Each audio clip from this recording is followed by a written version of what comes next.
बिस्मिल्लाहिर्रहमानिर्रहीम। अस्सलाम वालेकुम नाज़रीन, आप यूट्यूब चैनल देख रहे हैं। मैं इमरान खान हूँ। तस्नीम हैदर नामी शख्स, इस पर एतबार करना चाहिए नहीं करना चाहिए? अब तक का सबसे बड़ा सवाल ये है। इस शख्स ने एक स्टेटमेंट दिया है और उसमें इसने कहा कि अरशद शरीफ भाई पे जो कातलाना हमला हुआ उस साजिश के अंदर और इमरान खान के ऊपर जो हमला हुआ, उन दोनों साजिशों को लंदन में बनाया गया और नवाज शरीफ उस साजिश के अंदर शामिल हैं और दीगर लोगों का भी उन्होंने कहा कि मरियम नवाज भी शामिल है और इन लोगों को कत्ल किया जाना था। स्टेटमेंट क्या है पहले ज़रा ये आप देख लें।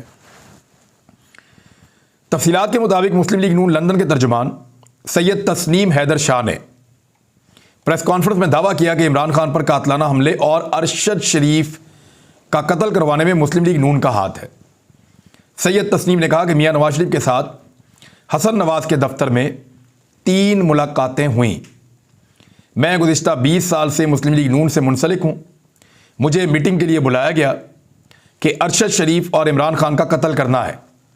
पहली मीटिंग 8 जुलाई को हुई, दूसरी 20 सितंबर को हुई और तीसरी 29 अक्टूबर को हुई। तस्नीम ने यह कहा कि तस्नीम हैदर ने कि मीटिंग में कहा गया कि नए आर्मी चीफ की तकर्री से पहले अरशद शरीफ और इमरान खान को रास्ते से हटाना है। नासिर भट्ट ने, ये नवाज शरीफ के साथ ही है, नासिर भट्ट आपने देखा होगा, शक्ल भी आप देख लें। नासिर भट्ट ने नवाज शरीफ से मेरा तारुफ गुजरात के मजबूत शख्स के तौर पर करवाया। नवाज शरीफ से कहा गया कि तस्नीम हैदर के पास शूटर्स हैं, यानी वो गोलियां चलाने वाले, बंदे मारने वाले जो बंदे होते हैं, शूटर्स वो हैं, वो ये काम कर सकते हैं। उन्होंने कहा कि नवाज शरीफ ने मुझे कहा कि शूटर आप मुहैया करें, आपको वजीराबाद में जगह हम देंगे। इल्ज़ाम पंजाब हुकूमत पर आएगा। मरियम नवाज को लंदन आने दें, फिर मंसूबे पर अमल करेंगे। जब मैंने इनकार किया तो मुझे बताया गया कि हमने शूटर्स का बंदोबस्त कर लिया है। एक तो इस कहानी में एक झोल यहां पे है, वो ये है कि मरियम नवाज के लंदन जाने से पहले इमरान खान साहब ने लॉन्ग मार्च का ऐलान नहीं किया था। ना इसके रूट के बारे में किसी को पता था कि ये वजीराबाद से गुजरेगा।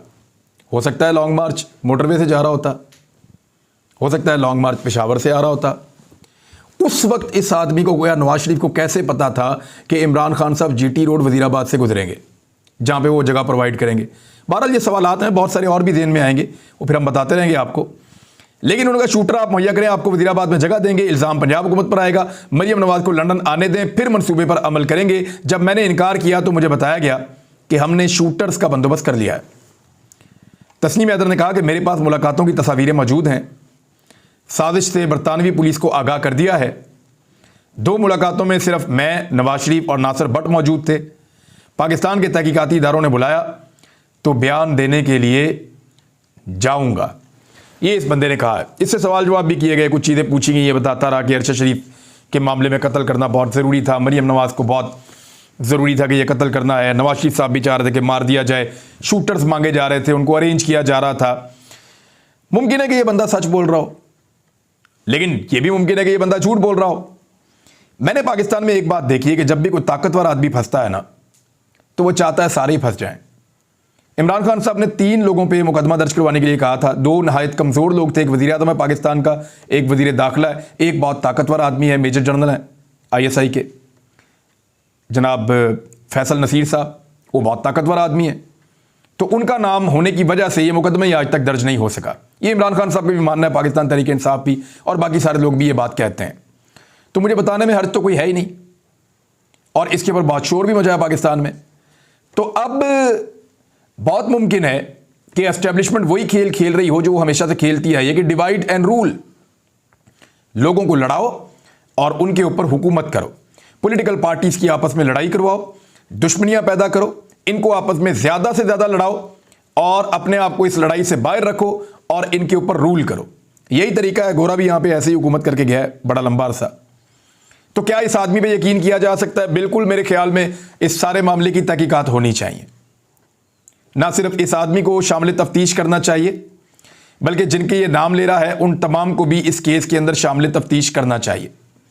लेकिन जिन लोगों के इमरान खान साहब ने नाम लिए, जिसको गोली लगी है, उसने जो 3 नाम लिए हैं, उनको फरामोश नहीं करना चाहिए। यानी जो मुद्दई है इस केस का, जिसके ऊपर गोली चली है, जो जख्मी हुआ है, पाकिस्तान का सबसे बड़ा लीडर है, उसके बयान को नजरअंदाज नहीं करना चाहिए। सबसे पहले, सबसे मजबूत और सबसे मौसर बयान उसी का है, तो उसके बयान को नजरअंदाज नहीं करना चाहिए। जो 3 नाम उसने लिए हैं उसको जरूर शामिल रखना चाहिए, तहकीकात करते हुए मद्देनजर रखना चाहिए। लेकिन ये जो नाम ये वाला बंदा ले रहा है बरतानिया में बैठ के, और बरतानवी पुलिस को वो कहता है मैंने आगाह कर दिया है, तो इसको नजरअंदाज नहीं करना चाहिए, बल्कि इसको शामिल तफ्तीश कर लेना चाहिए। हो सकता है ये ताकतवर लोगों के कहने के ऊपर ये बयान दे रहा हो सकता है कि इस आदमी का खुद का कोई मफाद हो सकता है कि इसने नवाज शरीफ से बदला लेना हो, या नवाज शरीफ का इसमें अपना कोई मफाद हो, या कोई और गेम हो सकता है। बहुत सारी गेम्स हो सकती हैं, बहुत सारी पॉसिबिलिटीज़ हैं, हम उनके ऊपर बात कर रहे थे। लेकिन नून लीग के लिए एक बहुत बड़ा इम्तिहान पैदा हो गया, और नवाज शरीफ के लिए एक बड़ी आसानी भी पैदा हो गई। बरतानिया में आपको पता है जिसके ऊपर भी केस करो फौरी तौर पे केस का फैसला हो जाता है। यानी शहबाज शरीफ साहब को धड़ाधड़ जुर्माना जमा करवाना पड़ रहा है 23 तारीख से पहले, तो छोटे भाई को जुर्माना जमा करवाना पड़ेगा। नवाज शरीफ ये जुर्माना वापस वसूल कर सकते हैं। कैसे? उनके ऊपर कातिल होने का इल्ज़ाम लगाया गया है, और एक शख्स ने बरतानवी सरजमीन पे, बरतानवी मीडिया के अंदर ये इल्ज़ाम लगाया है। उस शख्स को नवाज शरीफ साहब अदालत में ले जा सकते हैं और ये कह सकते हैं कि इसने मेरे ऊपर बहतान बांधा, मेरे बारे में झूठ बोला, मेरी शोहरत को नुकसान पहुंचाया, मैं 3 मरतबा एक मुल्क का वज़ीर आज़म रहा हूं, मुझे इसने कातिल डिक्लेयर कर दिया कि मैंने अरशद शरीफ को कत्ल कर दिया और इमरान खान साहब को कत्ल करने की साजिश में शामिल था, वो हो नहीं सका। तो ये नवाज शरीफ साहब कर सकते हैं। अब नवाज शरीफ की सच्चाई का इम्तिहान बड़ा आसान है। नवाज शरीफ इस शख्स को अदालत में ले जाएं और घसीटें। वहां ये आदमी अगर साबित कर दे कि नवाज शरीफ ने यहां से कत्ल का मंसूबा बनाया है, तो पहले तो मियां साहब बरतानिया में गिरफ्तार हो जाएंगे ना, पाकिस्तान की बारी तो बाद में आएगी। और अगर ये आदमी गलत साबित हो गया तो मियां साहब को कम से कम जो 1.5 करोड़ रुपया उनका लग रहा है, 2, 4, 5, 10 करोड़ रुपया उनको शायद, और इससे ज्यादा हो सकता है रकम, मियां साहब को वापस मिल जाए इस बंदे से, यह भी मुमकिन है। तो मियां साहब को इसको अदालत में, और मरियम नवाज को इसको अदालत में जरूर लेकर जाना चाहिए।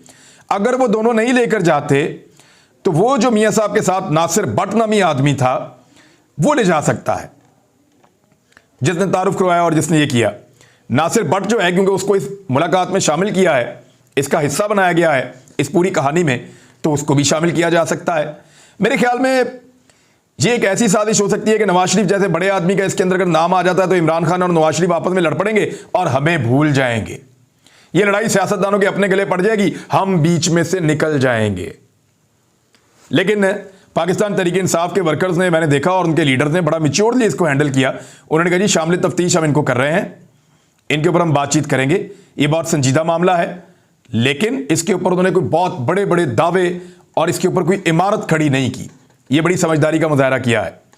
फौरी तौर पर जियो ने, आपको पता है कि रिपोर्टिंग करनी होती है मियां नवाज शरीफ के हक में, तो उन्होंने कहा कि नवाज शरीफ पर अरशद शरीफ के कत्ल का इल्ज़ाम लगाने वाला तस्नीम हैदर कत्ल केस का मफरूर मुलजिम निकला।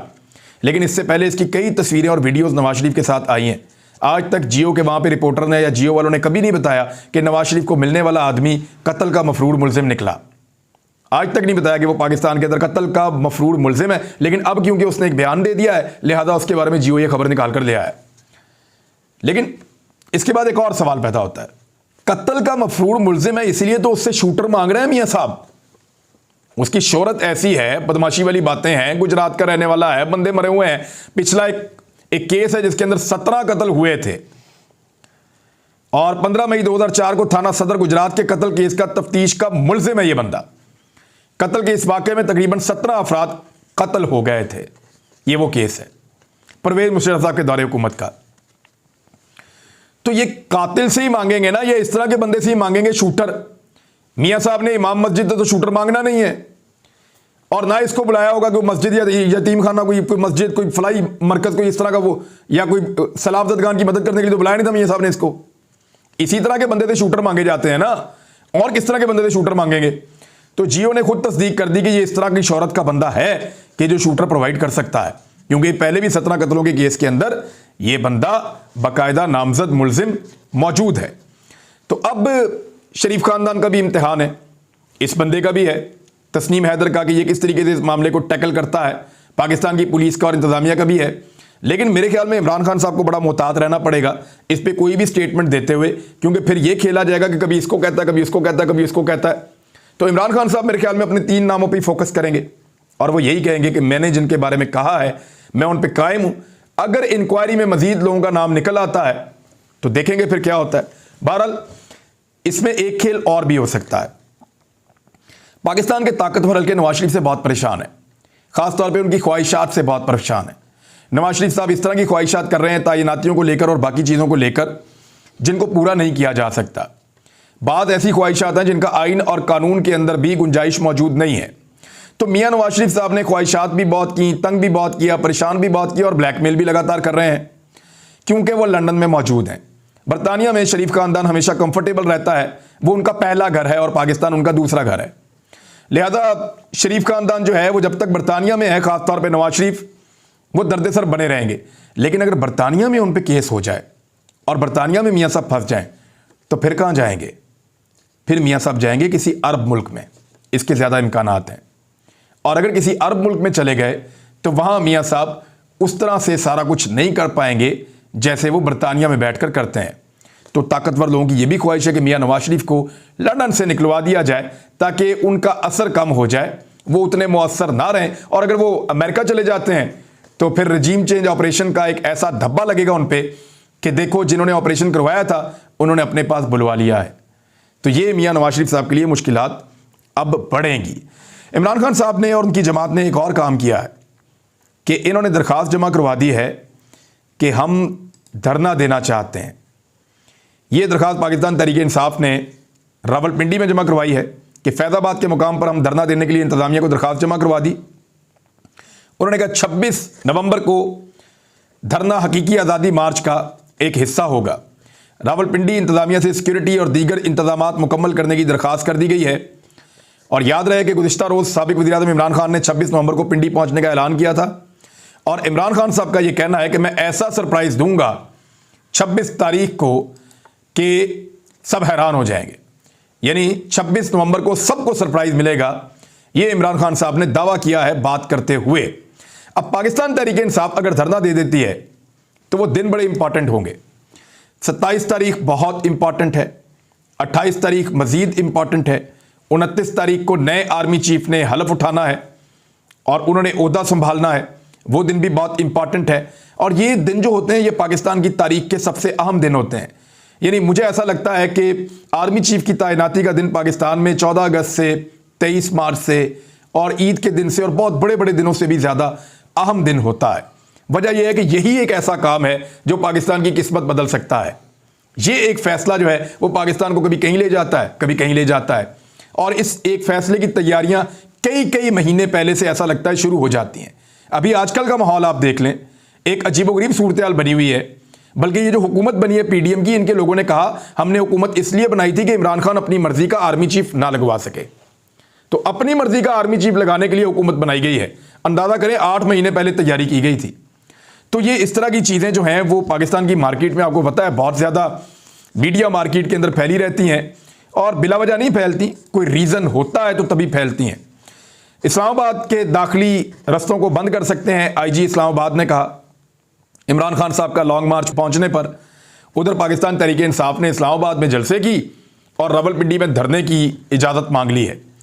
याद रखिएगा, अगर ये धरना इमरान खान साहब ने दिया तो फैज़ाबाद से लेकर कहाँ तक लोग होंगे आप अंदाज़ा नहीं कर सकते।